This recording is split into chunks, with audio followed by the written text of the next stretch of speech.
Dan pada malam ini sebelum kita mendengar firman Tuhan, saya diberkati dengan sebuah video seorang pelukis dari China yang mengalami kebakaran, dia selamat. Tetapi saudara, walaupun dia selamat tetapi kedua tangannya cacat dan dia tidak bisa melukis seperti biasa, dia tidak mampu lagi untuk memegang brush lukisan. Tetapi Tuhan kerinduannya untuk melukis itu terus menyala-nyala sehingga dia mulai terpikir untuk melukis dengan cara yang tidak biasa ya, yaitu dengan gunakan hammer yang ditajamkan ujungnya saudara, dan dia mulai memukul-mukul setiap belahan kaca, permukaan kaca itu dan menghasilkan sebuah lukisan yang luar biasa saudara. Ya, nanti ada kaitan khotbah yang saya akan sampaikan. Kita melihat sebentar video ini saudara ya. Pelukis ini namanya yaitu Shao Xiang ya, dari China. Dia mengalami kecacatan karena kebakaran di rumah mereka. Ada suara? Ya, kira-kira begitu ya, singkat, simple. Nah, dia menghasilkan lukisan ini dengan cara yang tidak biasa ya. Dengan hammer yang dipertajamkan ujungnya. Dan dia mengetuk-ngetuk kaca itu sudah dan menghasilkan sebuah lukisan yang wow, orang terkagum-kagum. Nah, apa kaitannya dengan khotbah pada malam hari ini saudara? Saya waktu melihat ini, saya bukan, memang saya mengagumi ya cara dia melukis. Tetapi ada sesuatu di dalam hati saya dan berkata begini, kita itu bagaikan kaca yang terus diketuk ya, dengan kalau kita boleh mendengar, kalau kaca itu boleh berbicara, wow saya tersakiti, saya mengalami penderitaan ya. Kalau kita melihat dari sudut pandang yang dekat saudara, pecahan kaca itu tidak menarik lagi. Semuanya sudah retak, semuanya sudah pecah. Tetapi luar biasa saudara, di tangan seorang artis, seorang seorang yang punya kemahiran saudara. Ia menghasilkan sebuah foto, sebuah gambaran yang luar biasa. Nah, saya mau mengajak kita melihat Kejadian pasal 50 saudara, ayat 15 sampai ayat yang ke-20. Kitab Kejadian pasal 50 ayat 15 sampai ayat yang ke-20. Firman ini berbicara tentang pengalaman Yusuf saudara. Saudara tahu penderitaan yang dialami oleh Yusuf? Dia disakiti bukan oleh orang luar. Dia dianiaya bukan oleh orang luar, tetapi oleh saudaranya sendiri. Orang yang dia paling percaya dari keluarganya sendiri. Ternyata mereka cemburu kepada Yusuf sehingga mereka ingin membunuh dia. Dan salah satu cara mereka ingin membunuhnya saudara, mereka membuang dia di sumur yang kosong. Sumur yang tidak ada air. Saudara bisa bayangkan begitu dalamnya sumur di Timur Tengah itu, sangat dalam sekali saudara. Dan dia jatuh di berbatu-batu di dalam dan penuh dengan luka.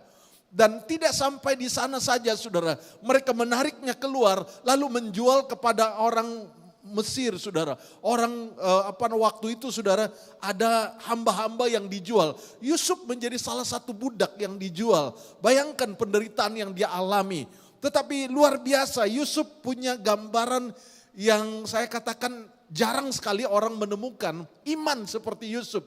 Yaitu di dalam pasal 50 ayat 15 ini sampai ayat 20 berbunyi demikian.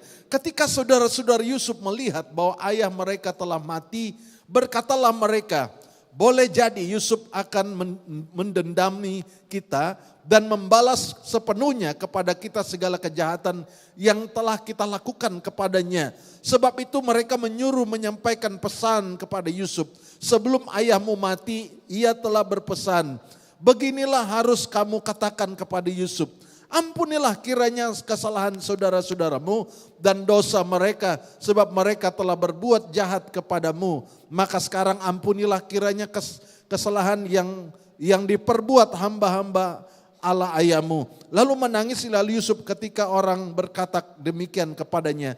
Juga saudara-saudaranya datang sendiri dan sujud di depannya serta berkata, kami datang untuk menjadi budakmu. Sampai di sini dulu saudara. Jadi saudara-saudara Yusuf yang pernah berbuat jahat kepada Yusuf, mereka sekarang dalam keadaan ketakutan karena apa-apa? Ayah mereka, bapak mereka sudah meninggal dan mereka membuat sebuah cerita, ya, sehingga seolah-olah Yakub sebelum meninggal memberikan pesan kepada anak-anaknya supaya Yusuf tidak balas dendam. Sebenarnya tidak ada cerita demikian, saudara. Ini merupakan rekaan mereka karena mereka sudah dalam keadaan ketakutan dan mereka berpikir jangan-jangan Yusuf ini akan balas dendam dengan apa yang sudah mereka perbuat kepadanya. Tetapi saudara, Yusuf tidak pernah dendam. Ini luar biasa. Tahukah saudara, dendam itu sama seperti saudara ingin orang lain mati, tapi saudara minum racun. Ya, kalau saudara menyimpan dendam, ya, sama artinya saudara ingin orang yang membuat jahat kepada saudara, saudara ingin dia mati, tetapi saudara yang minum racun. Artinya saudara tidak akan pernah mendapat keuntungan daripada hati yang dendam. Saudara melihat Yusuf tidak punya dendam.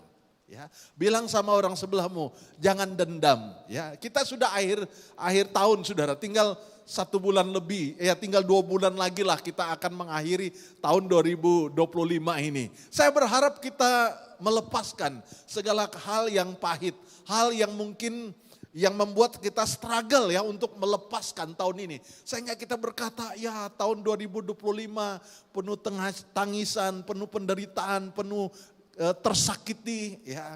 Saudara bisa bayangkan Yusuf seperti foto tadi yang terus diketuk, ya, yang tadinya dia merupakan anak kesayangan bapaknya, ya. Itu sebabnya saudara-saudara Yusuf, ya, karena Yakub punya banyak anak, saudara-saudara Yusuf itu cemburu dengan Yusuf. Biasanya Yusuf itu di rumah. Dia bukan anak yang suka di luar, dia di rumah. Sedangkan abang-abangnya yang lain itu sering keluar dan mereka mengembalakan domba. Sedangkan Yusuf selalu ada di rumah. Yang membuat mereka sangat sakit hati kepada Yusuf. Karena Yusuf beberapa kali menceritakan tentang mimpinya. Mimpinya itu berbicara, dia katakan ada 12 bintang. Tetapi 1 bintang itu lebih besar daripada yang bintang yang lain. Jadi 11 bintang itu menyembah kepada bintang itu. Bintang itu adalah saya. Sehingga mereka berkata Yusuf itu tukang mimpi. Dan mereka sakit hati dengan mimpi Yusuf. Dan saudara melihat itu sebabnya mereka ingin menghapuskan Yusuf. Saudara bisa bayangkan apa yang Yusuf alami. Dia seperti kaca yang terus diketuk tadi. Ya, 1 penderitaan, 2 penderitaan. Saya percaya Yusuf menangis. Kenapa? Mengalami penderitaan. Tetapi yang luar biasa, tangisan Yusuf tidak membangkitkan dendam dalam hidupnya. Apa jawaban Yusuf? Ya, ayat 19. Ayat 19 dari pasal 50 ayat 19. Tetapi Yusuf berkata kepada mereka, janganlah takut sebab aku ini pengganti Allah. Ayat 20 dikatakan memang kamu telah mereka-reka yang jahat terhadap aku. Tetapi Allah telah mereka-rekanya untuk kebaikan. Dengan maksud melakukan seperti yang terjadi sekarang ini. Yaitu memelihara hidup suatu bangsa yang besar. Wow, Yusuf dia melihat saudara. Sekalipun belum jelas seperti apakah gambaran yang akan muncul nanti. Dia kita tidak tahu seperti apa kita hari esok, tetapi satu hal yang kita imani, bahwa Tuhan punya rencana yang baik buat kita. Amin. Kita tidak tahu next itu apa yang akan terjadi, nothing. Tidak ada satu orang yang bisa menggambarkan dengan jelas besok apa yang akan terjadi, minggu depan apa yang akan terjadi, tahun depan apa yang akan terjadi. Paling tidak kita tahu Tuhan punya rencana yang terbaik buat kita. Saudara, kalau kita mulai melihat dari awal seperti pelukis tadi, dia mulai mengetuk kaca itu, kita berpikir ini jadinya apa nanti. Tetapi karena dia tahu bagaimana untuk membentuk gambar itu, Setelah selesai semua ketukan hammer itu yang menghancurkan beberapa permukaan kaca yang licin itu. Setelah selesai semua baru kita melihat, wow, sungguh luar biasa gambarnya. Itu sebabnya waktu saya melihat video ini saya katakan, wah Tuhan, seringkali hidup kami seperti kaca itu. Kenapa kami harus diketuk? Kenapa kami harus mengalami yang namanya lembah air mata? Apa yang sedang terjadi? Ternyata saudara, kaca yang tadi hanya licin begitu saja menjadi sebuah karya yang harganya berlipat-lipat kali ganda. Dan luar biasa saudara. Kita melihat kadang-kadang hidup kita seperti itu. Ya.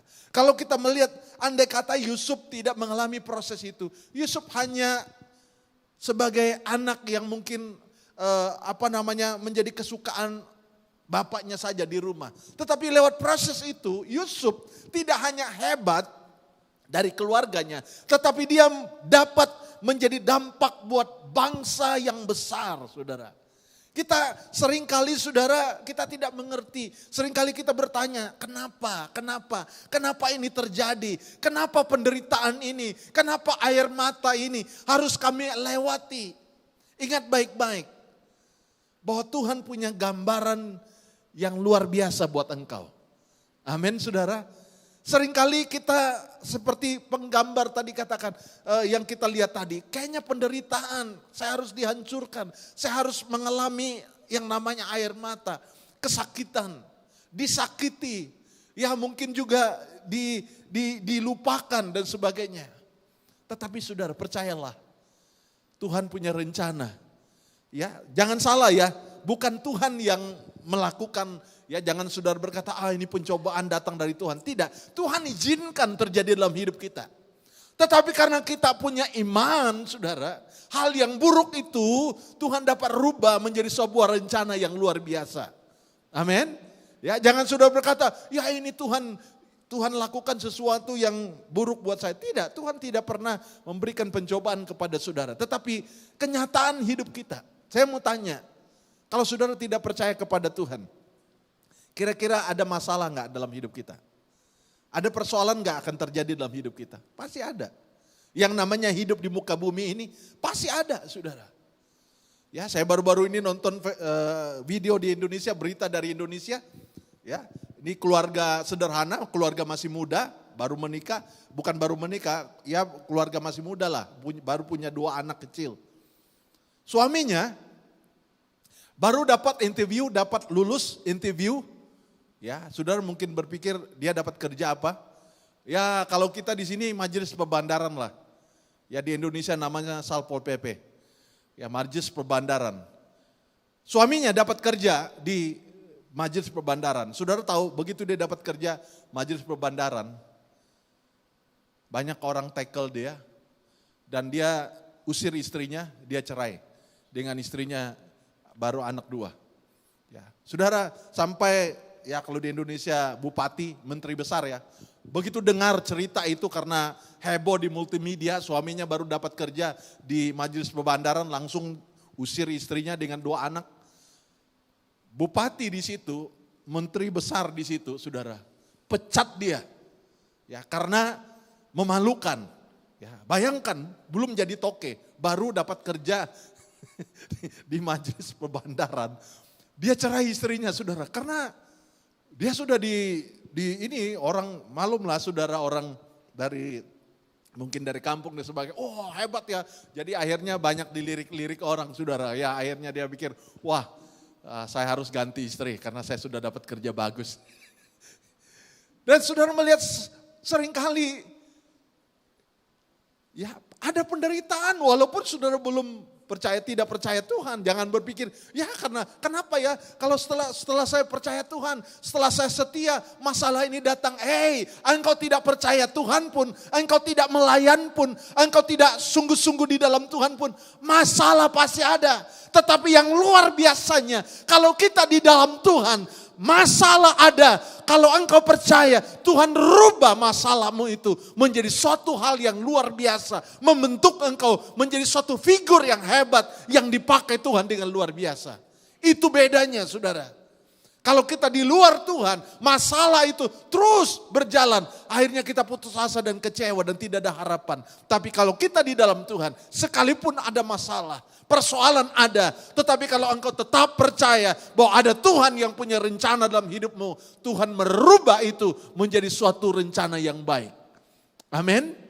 Jadi saudara jangan silap membaca ayat ini, saudara berpikir, waduh, lebih baik saya nggak percaya Tuhan. Berat jadi percaya sama Tuhan. Wah, penderitaan banyak. Bukan.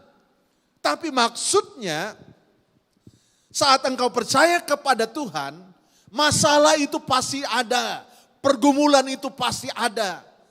Musibah itu pasti ada. Tetapi yang bedanya saat masalah datang dalam hidupmu, Tuhan punya rencana tidak pernah gagal dalam hidup saudara. Dan Tuhan rubah penderitaanmu itu, musibah dalam hidupmu itu akan menjadi suatu kesaksian yang luar biasa. Saudara, ingat baik-baik. Percaya kepada Tuhan, bukan saudara bebas dari masalah. Tetapi saudara percaya kepada Tuhan, masalah itu pasti ada. Tetapi Tuhan punya cara untuk merubah masalah saudara menjadi hal yang luar biasa, menjadi kesaksian yang hebat dalam hidup saudara. Yusuf katakan saudaranya betul punya niat jahat, mereka punya planning yang jahat buat Yusuf. Tetapi Tuhan rubah itu menjadi suatu hal yang luar biasa. Amin. Ya, Tuhan bukan saudara berpikir, oh Tuhan pakai saudara-saudaranya untuk proses Yusuf. Bukan, saudara-saudaranya itu punya niat yang jahat. Jangan saudara berkata, pencuri rumah saudara itu dikirim Tuhan. Ya, bukan. Memang orang mau jahat saudara. Ya, orang yang mau jahat ya dia tidak peduli. Dia tidak mau tahu ini rumah orang Kristen kah? Bukan rumah orang Kristen. Tetapi percayakah saudara? Hal yang buruk itu menurut dunia. Tuhan rubah itu dalam hidup saudara.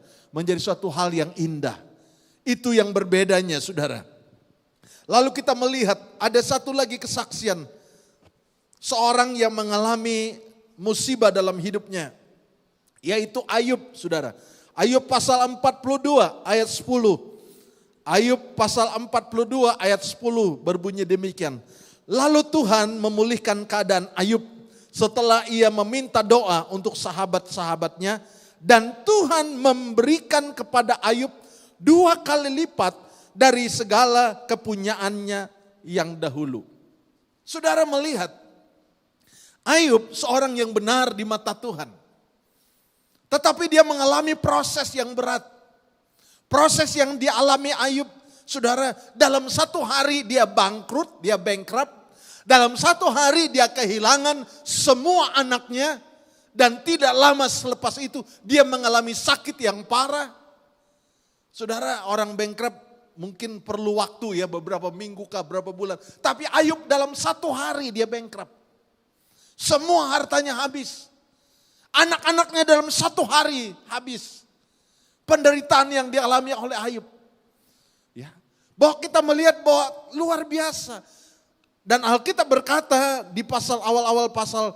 Dan Alkitab berkata Ayub dalam perkataannya tidak menganggap sedikit pun Tuhan tidak adil. Ya. Luar biasa. Orang yang punya gambaran dalam hal yang menurut dunia. Sampai istri Ayub pun tidak yakin dengan iman Ayub, pengharapan Ayub. Dia berkata, karena Ayub mengalami penderitaan yang berat, saudara. Ya, saya gambarkan istri Ayub itu seperti zaman perang. Ya, kalau kita melihat di TV perang, ya udah cedera parah, daripada ditangkap musuh, suruh minta kawannya tembak dia mati. Daripada tangkap musuh nanti disiksa, ya.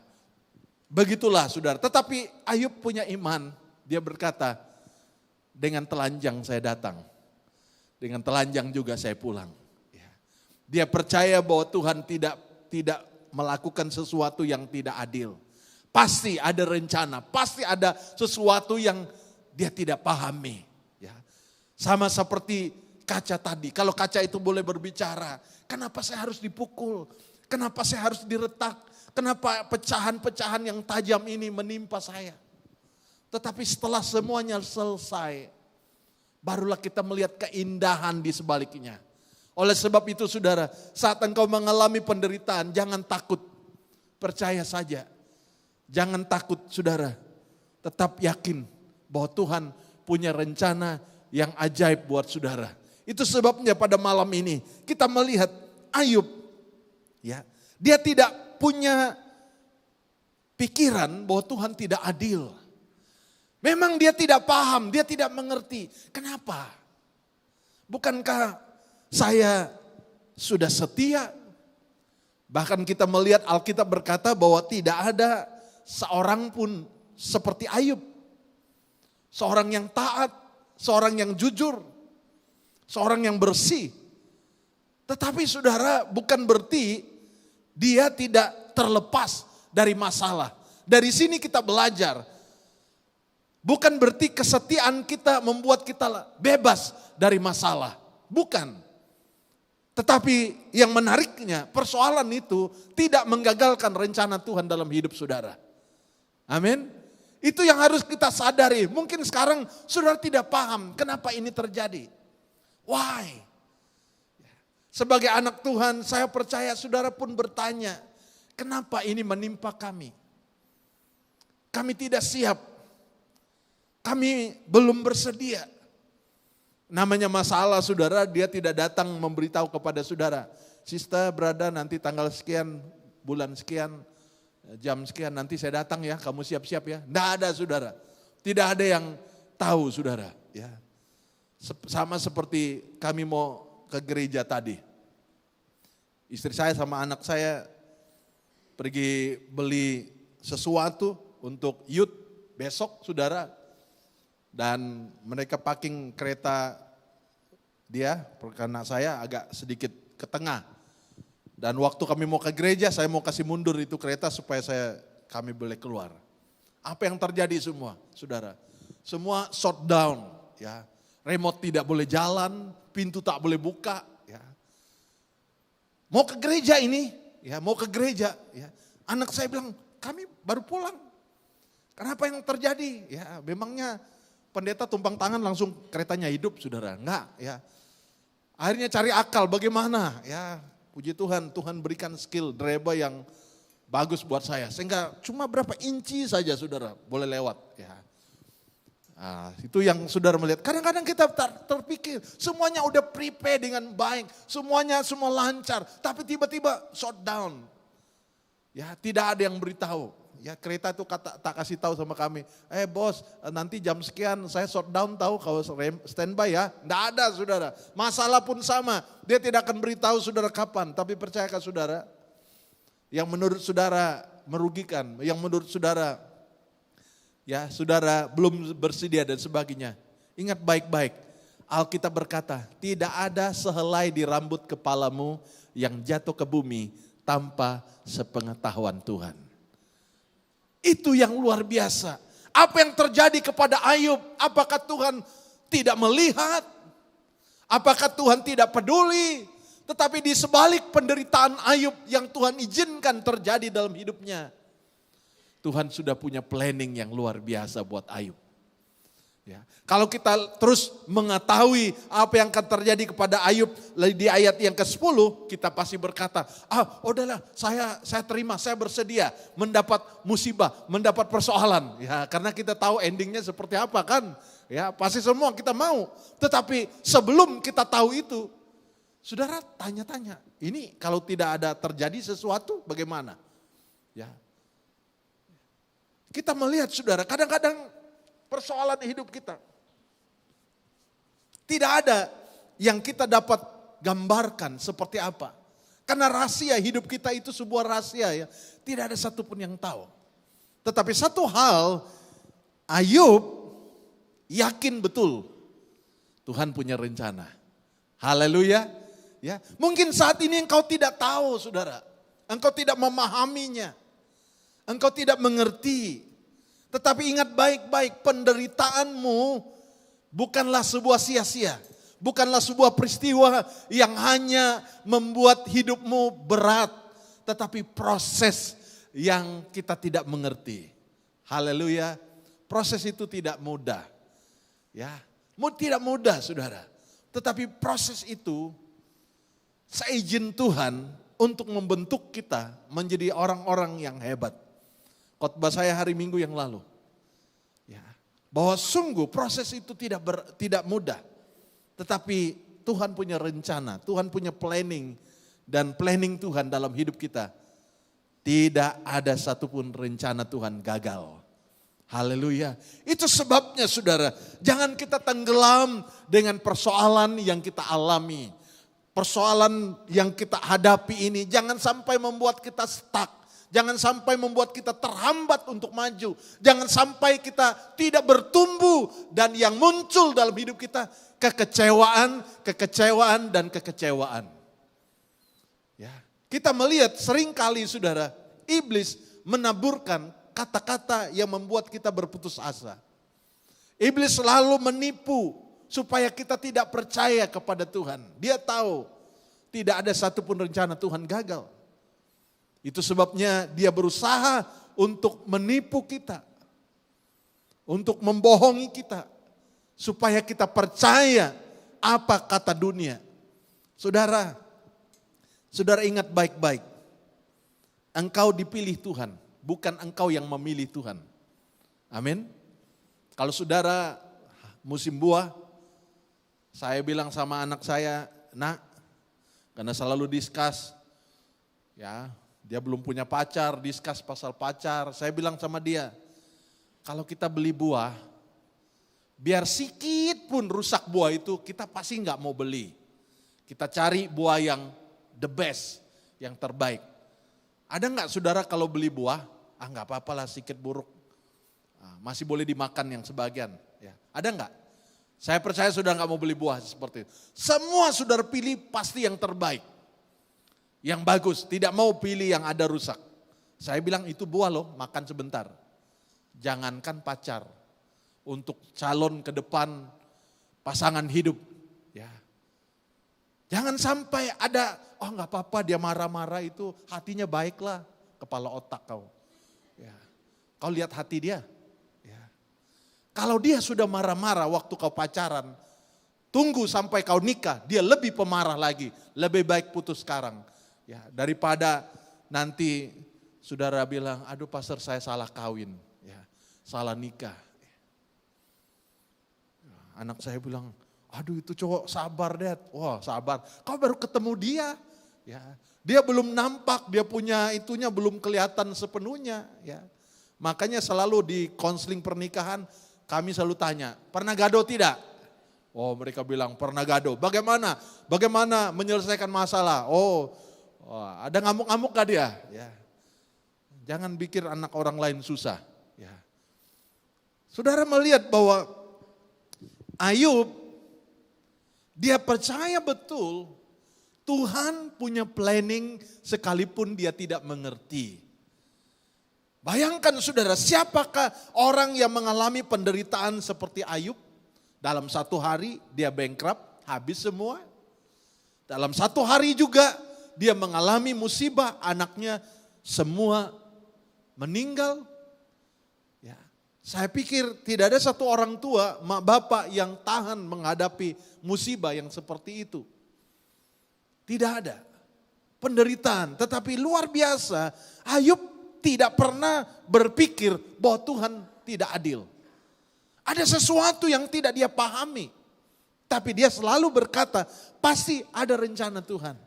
Itu yang luar biasa. Di dalam Ibrani saudara, Ibrani pasal 11 ayat 26 sampai ayat 27. Kitab Ibrani pasal 11 ayat 26 sampai ayat 27. Ini tentang Musa, saudara. Ia menganggap penghinaan karena Kristus sebagai kekayaan yang lebih besar daripada semua harta Mesir. Sebab pandangannya ia arahkan kepada upah. Karena iman maka ia telah meninggalkan Mesir dengan tidak takut akan murka raja dan bertahan. Sama seperti ia melihat apa yang tidak kelihatan. Wow saudara. Musa punya pangkat, punya kedudukan yang hebat di Mesir. Dan dia pernah menolong orang Israel dengan membunuh orang Mesir satu orang. Setelah itu dia gagal dan dia melarikan diri ke padang gurun selama 40 tahun. Selama 40 tahun sunyi senyap saudara. Tidak ada yang mengingati dia. Kenapa? Padahal tadinya dia punya planning, dia ingin menolong bangsanya. Tetapi saudara, dengan kekuatannya sendiri dia hanya bunuh orang Mesir 1 orang. Tetapi lewat perbuatannya itu dia ketakutan dan melarikan diri.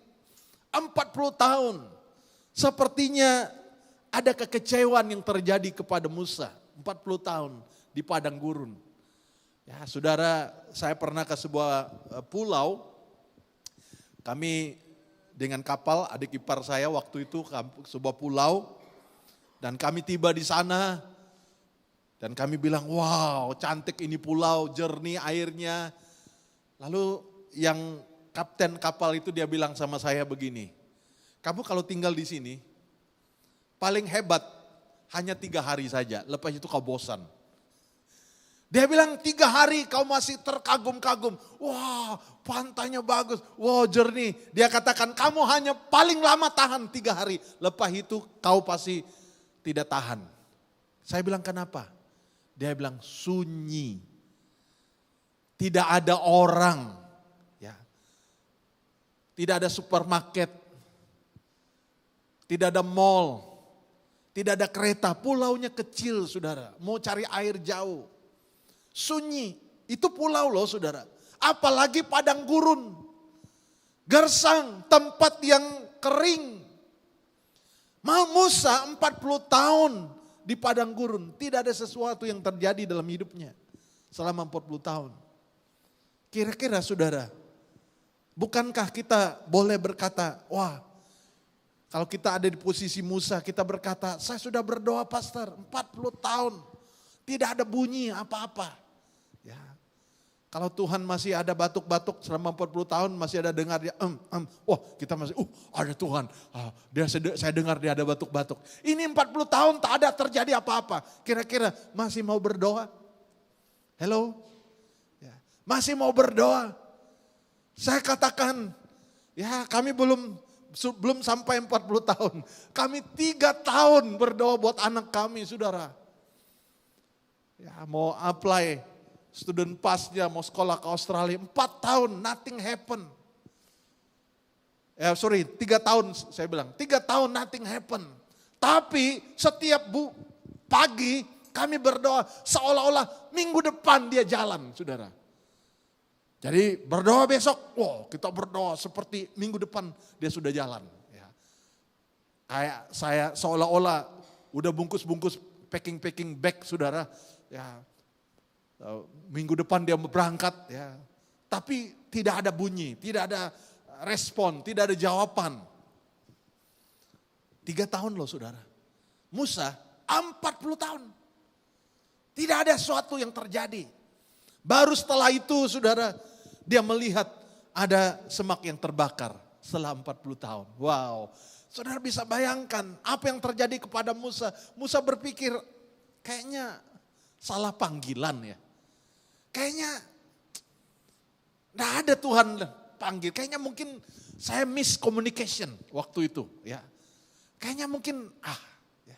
Kami juga sebagai hamba Tuhan saudara ada masa-masanya down.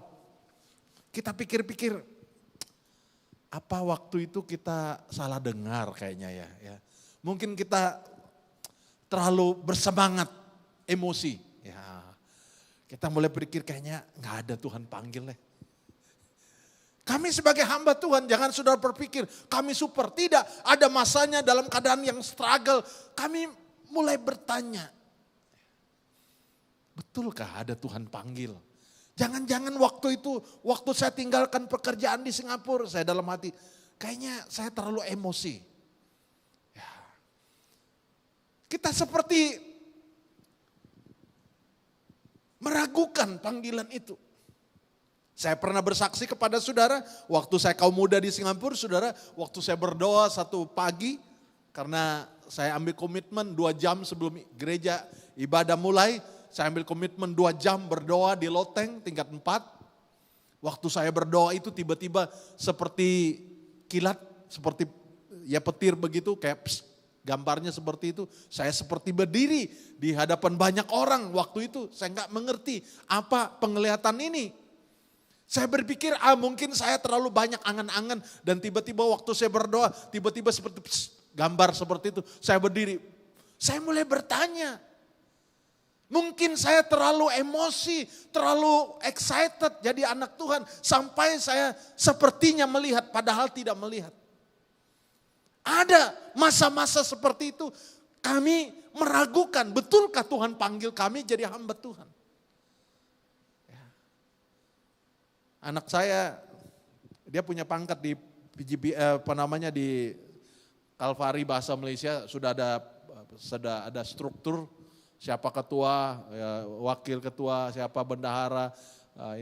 Saya tak ada jabatan, saya bilang jangan taruh saya. Ya. Pastor Wilson timbalan ketua dia, ya, terus naik pangkat ya, timbalan ketua. Timbalan ketua bahasa Malaysia, gereja Kalvari di Johor Bahru. Dia ikut meeting. Ya. Saya tak ikut meeting. Pastor Rajan tanya, mana bapak kau? Tak datang. Dia tak ada jabatan. Dia tak ada jabatan ya. Oke lah. Ya. Meeting semua saudara. Pastor Rajan bahas. Gereja ini ada utang 90.000, gereja ini 15.000. Ini, Kota Masai bagus, tak payah cerita, keuangannya bagus, puji Tuhan. Ya. Tapi zaman saya meeting saudara, zaman saya meeting, ya gereja Kota Masai utangnya sekian saudara, ya. Saya pikir-pikir, sudahlah, saya mau kerja Singapura aja lah. Bayangkan yang hitung kolekta di sini, yang hitung persembahan di sini dapat tiket bus saudara. Karena jemaat zaman itu udah long time ago, ya. Jemaat cari-cari mana uang kecil, ada paling kecil, ternyata tiket bus. Ya. Rasanya ada rasa, sudahlah, lebih baik saya kerja kembali di Singapura. Lebih baik saya, tetapi yang luar biasanya, saya selalu ingat Tuhan tidak mungkin salah. Dia pasti punya cara yang luar biasa untuk menolong kami, pelayanan di tempat ini. Pasti ada cara Tuhan. Amin saudara. Ya, yakin ada Tuhan di tengah kita? Ya, yakinlah saudara. Kalau kita ada pada hari ini saudara, dilengkapi dengan fasilitas, dengan segala macam yang saya katakan wow. Kalau awal pelayanan dulu, saya rasa sangat sedih. Sampai anak saya, karena kita sudah sound systemnya sudah lengkap saudara, karena kita kelebihan berkat, istri saya bilang, jual untuk tambah dana gereja. Saya bilang, enggak usah jual, kita cari gereja-gereja yang perlu sound system, ya Power M, kita sumbang untuk jadi berkat buat mereka. Daripada kita taruh di store saudara, jadi di bawah lantai ini, semua Power M banyak sekali speaker-speaker, kita kasih sama mereka. Daripada tikus yang berbunyi saudara, yang main di bawah, lebih baik kita kirim ke gereja-gereja yang perlu sound system supaya mereka diberkati. Amin. Ya kalau dulu saudara, kita tunggu-tunggu, ada enggak yang nyumbang ya? Ada gereja enggak yang nyumbang? Enggak ada saudara. Sekarang kita jadi kepanjangan tangan Tuhan. Ya. Saudara mau jadi berkat? Saudara mau jadi berkat? Harus mau saudara. Karena Tuhan sudah memakai kita. Terus terang berapa minggu yang lalu saya diundang untuk khotbah di gereja lain. Saya sampai kok sound systemnya begini ya, kesian betul. Tapi saya ingat kami dulu lebih parah saudara. Lebih parah sound systemnya. Sampai istri saya sempat panggil saya. Apa sound system gereja kita itu? Ya, lebih kuat bunyi kentut. Ya. Saudara, parah sekali sound systemnya. Ya. Tapi proses itu mengajar kita untuk terus setia bahwa Tuhan ada dan Tuhan punya cara yang luar biasa untuk memberkati gereja Tuhan di tempat ini. Amin saudara. Ya, persoalan itu saudara proses yang menyakitkan, memang. Tapi jangan sampai saudara kecewa. Proses itu tidak menghancurkan kita. Proses itu tidak membuat kita berhenti untuk bertumbuh. Tapi proses itu membakar semangat kita untuk lebih sungguh lagi percaya bahwa Tuhan ada rencana dalam hidup kita. Saudara percaya bahwa Tuhan punya rencana buat hidupmu? Mungkin saat ini engkau berkata, aduh pastor, kami seperti Musa di padang gurun, nothing happen. Tak ada yang terjadi, kayaknya kita struggle. Kita mau tanya ke sana, cari ke sini, semua tidak ada yang bisa diandalkan. Itulah masanya kita memandang kepada Tuhan saja. Amin. Dia tidak pernah lupakan kita. Mungkin selama 40 tahun Musa berpikir kayaknya saya sudah dilupakan.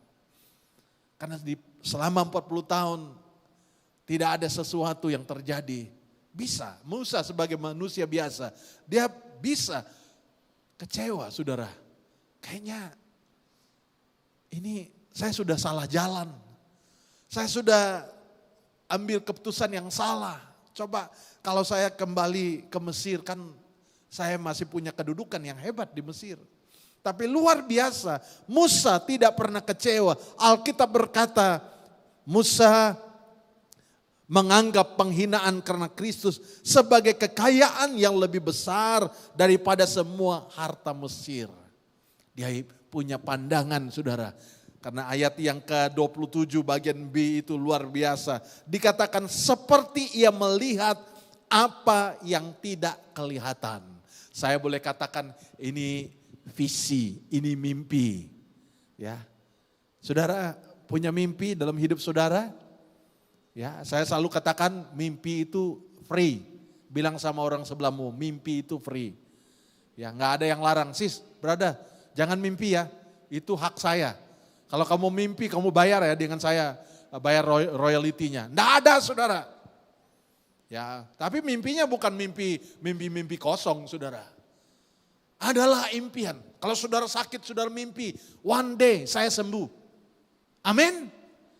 Kalau saudara lagi kekurangan, saudara punya mimpi, Tuhan berkati, satu hari nanti saya diberkati. Amin. Ya, saya punya mimpi dulu saudara. Waktu itu punya van gereja saja. Lepas itu ekonnya besar, ekon alami bukan jendela. Ya, jadi kalau kita naik van itu berpeluh-peluh. Udah cantik-cantik, udah smart-smart, pakai netai sampai gereja basah kuyup. Panas, bau peluh. Saya bukan komplain, bukan. Tapi saya yakin Tuhan one day, satu hari kami punya kereta, kami punya mobil. Ya, saya waktu itu anak-anak masih kecil. Saya masih ingat kalau lewat di showroom, saya selalu dorong mereka. Anak-anak, mana-mana, kita punya kereta mana-mana. Ya, mereka berdiri, sana Dad, warna silver, proton wajah. Waktu itu lagi top proton wajah ya. Wah sana proton wajah. Ya, itu lebih kurang 3 bulan loh setiap kali lewat. Saya selalu tanya, mana kita punya kereta, mana-mana. Oh sana Dad, sana. Itu ya. Jadi kayaknya kereta itu bulan depan ada, padahal itu enggak ada saudara. Ya, sama berapa minggu yang lalu saya bilang sama Wilson, San, mana keretamu San? Mana? Itu Dad, warna merah. Oh, padahal belum ada, kuncinya aja belum dapat saudara. Mimpi, it's okay, tak ada yang marah saudara punya mimpi. Ya. Musa di padang gurun, dia punya mimpi. Dia punya mimpi. Ya. Mimpi saudara ada orang bisa lihat enggak? Ada. Tapi saudara seolah-olah melihat saya punya mimpi. Ya, itu sebabnya anak Tuhan itu punya iman, mimpi. Apa? Tahun depan saya mau raya apa? Tahun depan saya mau mencapai apa? Gak ada yang salah saudara. Nah seringkali saudara gak perlu expose mimpi saudara. Nanti orang bilang saudara gila. Ya, kadang-kadang mimpi saudara itu sesuatu yang orang gak paham. Orang tidak mengerti.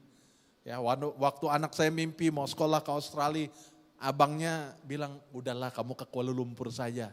Ya, adiknya marah, kamu kok menghambat mimpi saya? Ya saudara, wah dia punya mimpi. Saya terus terang kalau tanya sama saya berdoa, Tuhan tutup jalan, jangan sampai pergi. Ya. Satu saya khawatir dia anak perempuan, nanti siapa yang jaga dia? Ya. Ya, itu sebabnya setiap hari telepon, video call. Ya. Kalau dia tidak telepon, saya message, udah pulang rumah nak? Ya. Nanti dia balas, udah lagi ngantuk mau tidur. Oh puji Tuhan, udah tenang. Kalau kita tidak telepon, mamanya tanya, udah telepon gak dia? Waduh saudara. Itu sebabnya saya pikir, udahlah gak usah jauh-jauh deh. Ya. Tapi dia punya mimpi. Wah mimpinya besar saudara. Padahal bapaknya gak punya duit. Ya. Gak ada, ya. Tapi mimpinya besar. Ya. Anak-anak muda di tempat ini kalau saudara punya mimpi, jangan ukur, Pak ada duit gak? Ya. Kalau gak ada duit, aku gak jadi mimpi. Oh, saudara.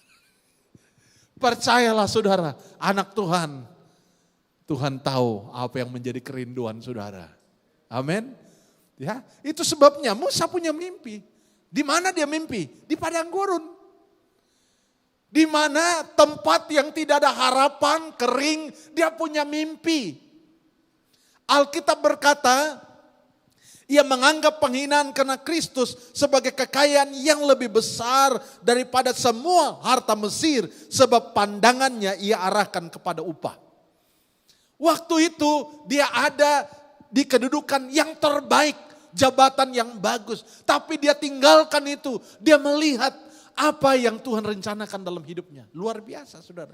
Tetapi apakah langsung tiba-tiba mengalami perubahan, transformasi? Tidak. Tuhan izinkan dia 40 tahun di padang gurun. Kira-kira kalau kita berada di posisi Musa, sedikit, paling tidak sedikit adalah sedikit menyesal. Aduh, di padang gurun jadi gembala. Di Mesir tinggal tepuk tangan, pelayan datang, makanan datang, semua ya dilayan VIP.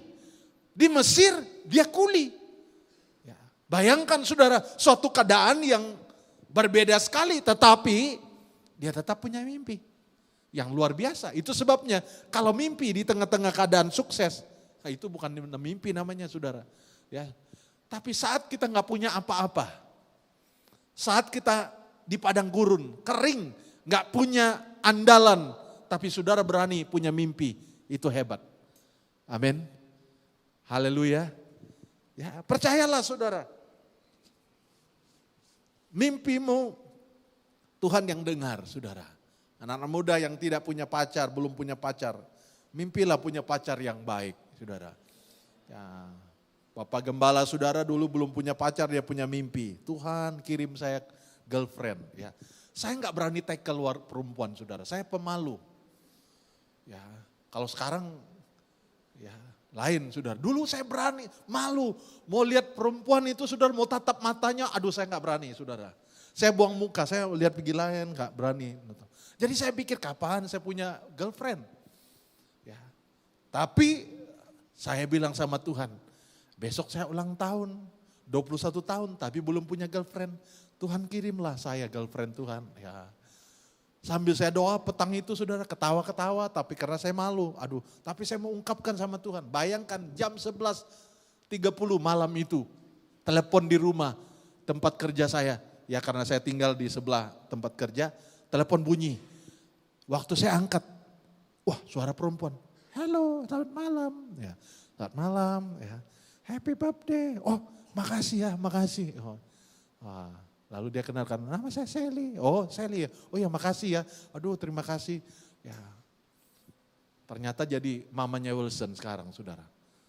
Tuhan itu, aduh saya nggak tahu dari sekian perempuan waktu itu saudara. Tuhan gerakkan hatinya. Dia tahu kok ulang tahun saya, dia tahu. Ya. Nah saudara ingat baik-baik, mimpi itu free. Bilang sama orang sebelahmu, mimpi itu free. Dan saudara, Tuhan ingin melihat apa impian saudara. Kalau mimpi saudara itu memuliakan Tuhan, saya katakan tidak ada yang mustahil. Tuhan punya cara. Jadi Musa punya mimpi saudara. Dan Alkitab katakan dia melihat yang tak kelihatan. Yang tidak dilihat oleh mata jasmani, tapi dia melihat dengan iman, dia melihat dengan roh. Tuhan punya rencana untuk memakai dia menjadi pemimpin buat orang Israel. Ini yang luar biasa saudara. Di dalam 2 Korintus pasal 4. Dalam 2 Korintus pasal 4 ayat 16 sampai ayat 18 saudara. Surat 2 Korintus pasal 4 ayat 16 sampai 18 dikatakan berbunyi demikian. Sebab itu kami tidak tawar hati, tetapi meskipun manusia lahiriah kami semakin merosot, namun manusia batiniah kami diperbaharui dari sehari ke sehari. Sebab penderitaan ringan yang sekarang ini mengerjakan bagi kami kemuliaan kekal yang melebihi segala-galanya, jauh lebih besar daripada penderitaan kami. Sebab kami tidak memperhatikan yang kelihatan, melainkan yang tak kelihatan. Karena yang kelihatan adalah sementara, sedangkan yang tak kelihatan adalah kekal. Paulus katakan kepada jemaat Korintus bahwa jangan lihat persoalan penderitaan hari ini. Karena penderitaan itu kalau engkau percaya, kalau Tuhan yakin dengan janji Tuhan, dirubah menjadi kemuliaan. Jadi kita melihat saudara, penderitaan kita itu bukanlah sia-sia. Penderitaan kita itu bukanlah sesuatu yang akan menghancurkan kita. Alkitab berkata penderitaan itu mengerjakan. Seperti pelukis dari China tadi. Penderitaan, kaca itu menderita, terus diketuk. Makin banyak ketukannya, makin cepat gambarnya muncul. Kadang-kadang kita tidak mengerti, penderitaan ini pasti ada. Bagi dunia penderitaan itu terus merugikan mereka. Penderitaan itu akan membuat mereka dirugikan. Terhambat kemajuan mereka. Tapi bagi kita penderitaan itu dirubah Tuhan. Bukan berarti saya katakan tadi bahwa kalau kita tidak percaya maka penderitaan itu tidak kita alami. Tidak, orang dunia mengalami penderitaan, musibah. Hari-hari ini penderitaan di seluruh dunia, semua orang mengalami. Tetapi bagi kita penderitaan itu tidak ada satu yang sia-sia. Proses Tuhan izinkan terjadi membawa kemuliaan bagi kita yang percaya kepada Tuhan. Paulus katakan sebab penderitaan ringan sekarang ini mengerjakan bagi kami kemuliaan kekal yang melebihi segala-galanya. Jauh lebih besar daripada penderitaan kami. Siapa di antara kita yang tidak mengalami penderitaan? Tapi ingat baik-baik, penderitaan itu mendewasakan kita. Penderitaan itu membawa kita menyadari harapan kita satu-satunya adalah Dia, Yesus Juru Selamat kita. Kita tidak mencari manusia untuk kita andalkan. Sebab kalau kita minta tolong dengan orang, 1 kali, 2 kali mungkin dia tolong saudara. Tidak selama-lamanya dia menolong kita. Saudara kita sendiri pun tidak selalu bersedia menolong kita. Tetapi Yesus, dia bersedia kapanpun, berapa kali pun dia tetap bersedia dan dia mau menolong. Dan lewat pengalaman-pengalaman itu kita akan munculkan kesaksian demi kesaksian. Amin saudara, itu sebabnya pada malam ini kita mau melihat penderitaan kita seperti pelukis tadi yang mulai satu persatu mengetuk. Yang tadinya kita berpikir apa yang akan terjadi, tetapi setelah ketukannya selesai, muncullah sebuah gambar yang indah sekali. Alkitab berkata saat Yesus datang kedua kali nanti, kita akan bertemu dengan Dia seperti pengantin yang siap menikah dengan Kristus. Kadang-kadang kita tidak paham kenapa ya hari-hari ini masalah-masalah ini silih berganti menimpa. Tetapi kita tidak kecewa. Paulus katakan sekalipun manusia lahiriah kami semakin merosot, namun manusia batiniah kami diperbaharui dari sehari ke sehari saudara. Batiniah saudara tetap menyala. Ya, tetap menyala saudara. Karena saya dengan istri saya, ya saya bilang sama dia tanya, oh kamu bilang mau cuci muka. Ya, saya bilang, oh ya saya mau cuci muka. Ya, walaupun muka saya udah licin sebenarnya saudara, banyak kolagen, tapi saya pakai beli cuci muka. Jangan berpikir sudah tua, masa pastor mau handsome lagi ya. Saudara mau pastor saudara handsome atau saudara mau pastor saudara jelek ya. Pasti mau, pastor kami handsome. Ya manusia lahiriah ini biar pakai krim, pakai apa, ya namanya berusia. Saya tahun ini sudah ada 55. Saya pikir aduh, udah sampai ya 55 ya. Tak terpikir saudara bisa sampai ya. Secara lahiriah itu pasti merosot. Istri saya bilang, kapan mau buat pohon Natal? Oh ya, saya bilang, oh ya, udah mau pohon Natal. Jadi saya sendiri manjat saudara, naik turun, ikat tali itu. Pulang rumah, besoknya kok sakit semua badan saya. Saya mikir-mikir, kenapa sakit ya? Saya lupa saudara. Saya mulai pikir-pikir, apa sebab sakit? Kaki saya sakit saudara. Saya baru ingat, iya ya waktu itu saya buat pohon Natal, turun naik tangga. Sekarang rasa sakit, sudah 2 hari baru rasa sakit saudara. Lupa saya ya. Dalam hati saya dulu pohon mangga, pohon rambutan, tak ada pun sakit seperti ini. Alkitab berkata, manusia lahiriah kami hari ke sehari merosot. Hello. Ya, kalau saudara yang sudah berumur ini ke kamar mandi harus pakai selipar saudara. Jangan sampai licin, jatuh, stroke. Ya, saya bilang sama istri saya, pakai selipar kita di bilik mandi, licin ini nanti jatuh. Ya, kenapa itu pastor? Dipanggil Tuhan, jatuh di bilik mandi. Aduh, Tuhan tolong. Karena ada hamba Tuhan yang pernah melayani kita, Pendeta Awan Datu, meninggal jatuh di bilik mandi, saudara. Ya, makanya saya bilik mandi itu, aduh, mesti pakai selipar. Istri saya bilang, ini selipar ini yang grabnya bagus kalau pijak. Ya.